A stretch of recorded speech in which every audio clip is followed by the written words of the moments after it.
Hello everyone, welcome to study squad. I am Shivani Chauhan. इस video में हम देखेंगे क्लास 8 साइंस की बुक का चैप्टर 7 के MCQs, conservation of plants and animals के हम लोग एमसीक्यूज़ देखेंगे और उसके आंसर्स देखेंगे।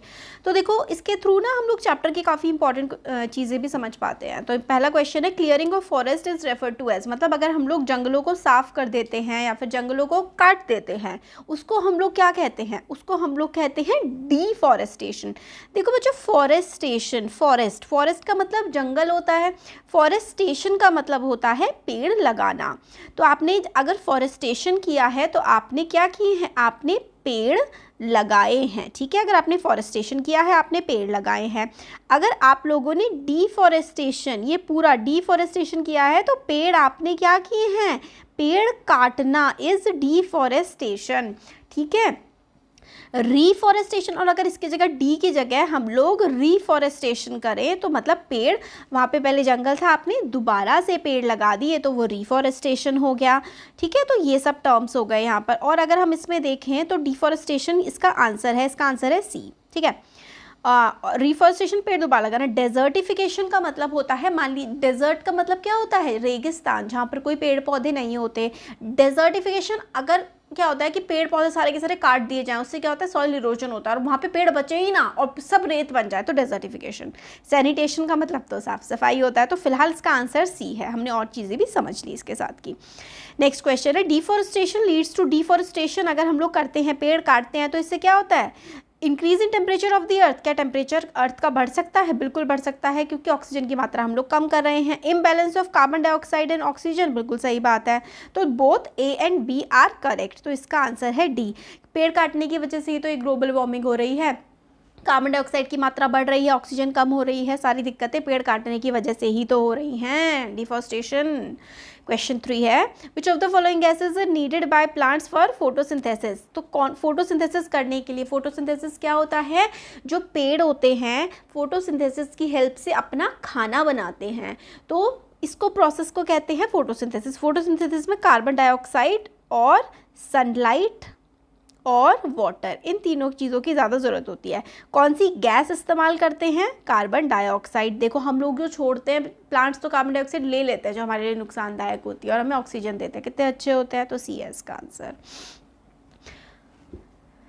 क्वेश्चन नंबर 4 है, name the process undertaken by plants for preparing their own food. अपना खाना बनाने के लिए कौन से प्रोसेस का इस्तेमाल करते हैं प्लांट्स? फोटोसिंथेसिस का, अभी हमने देखा था।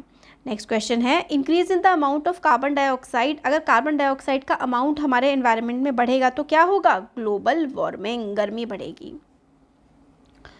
नेक्स्ट क्वेश्चन है, the reduction in the rainfall could cause. अगर बारिश कम पड़ेगी तो क्या होता है? सूखा आता है। सूखे को क्या कहते हैं? ड्रॉट्स कहते हैं। ड्रॉट, सूखा पड़ता है। अगर बारिश कम होती है तो क्या होता है? सूखा पड़ता है, ड्रॉट आते हैं। नेक्स्ट है, removal of top layer of soil. जो सॉइल है, मिट्टी है, मिट्टी की जो ऊपर वाली लेयर है, अगर वो हट जाती है तो उसको क्या कहते हैं हम लोग? उसको हम लोग कहते हैं डेजर्टिफिकेशन। अगर top layer of soil erosion की वजह से हटने लगती है तो उसको हम कहते हैं कि रेगिस्तान बन रहा है। नेक्स्ट क्वेश्चन है, name the sphere that supports life and where living organism exist. तो उसको क्या कहते हैं? बायोस्फीयर कहते हैं। जहाँ पर लाइफ रह सकती है और जहाँ पर जीवन जहाँ पर रह सकता है उसको हम लोग कहते हैं, वो होता है बायोस्फीयर। नेक्स्ट क्वेश्चन है, variety of organisms living on earth. जो ऑर्गेनिजम्स अर्थ पर रहते हैं उनको हम लोग क्या कहते हैं? बहुत सारे वैरायटी, मतलब काफ़ी सारे इंसान भी रह रहे हैं, कई सारे जानवर, कीड़े मकोड़े, पेड़ पौधे और बर्ड्स और फिशेज, मतलब सब कुछ, उन सबको हम मिला के क्या बोलते हैं? बायोडाइवर्सिटी बोलते हैं। तो इसका आंसर है ए, बायोडाइवर्सिटी। नेक्स्ट क्वेश्चन है, name the biosphere reserve where the plants and animals are similar to those of upper Himalayan ranges and lower western Ghats.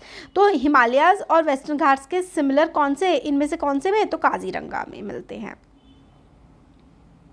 एक सेकेंड, इसमें हाँ, पचमढ़ी में।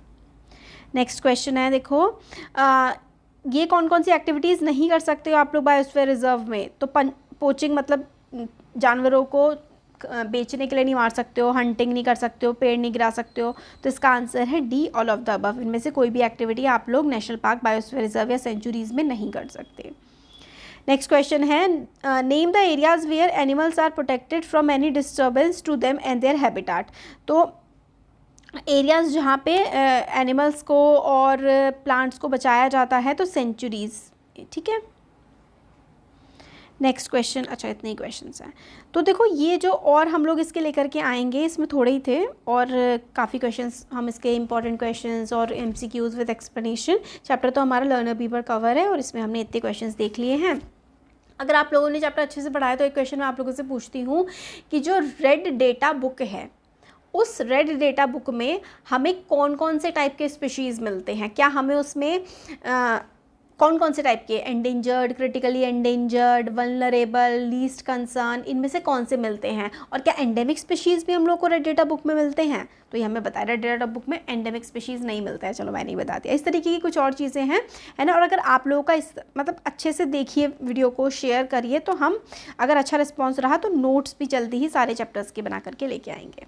अच्छा लगा है तो सब्सक्राइब ज़रूर करिए चैनल को। Thank you.